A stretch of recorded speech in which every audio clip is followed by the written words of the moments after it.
আজকে আমি 150 গ্রাম মটর ডাল আগেই ভিজিয়ে রেখেছিলাম। আপনি 4 ঘন্টা আগে ভেজাতে পারেন বা আগেও ভেজাতে পারেন রাত্রিবেলা। মটর ডালটা ভিজিয়ে একটা কাঁচা লঙ্কা দিয়ে পেস্ট করে ফিরে এলাম। এবার একটা টিফিন বক্সে আমি সর্ষে বেটেছি, তার মধ্যে নুন হলুদ দিয়ে দিয়েছি আর লঙ্কা দিয়ে বেটেছিলাম।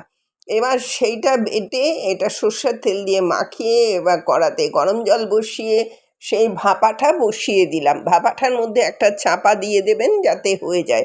10 মিনিট অপেক্ষা করবেন, দেখবেন এটা রেডি হয়ে যাবে।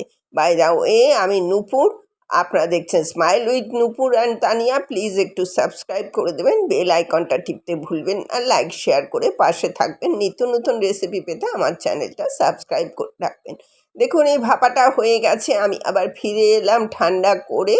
আমি আপনাদের সামনে এটাকে পরিবেশন করে দেবো। এটা যখন খাবেন একটু তার আগে একটু সর্ষের তেল মিশিয়ে নেবেন, কারণ এটা অত্যন্ত সুস্বাদু হয়। সর্ষের তেল মিশিয়ে নিলে ভীষণ প্রথম পাতে অস্বাভাবিক সুন্দর লাগে। এটা খেলে আপনার সত্যি তৃপ্তিদায়ক, আর ডালের তো তুলনাও হয় না।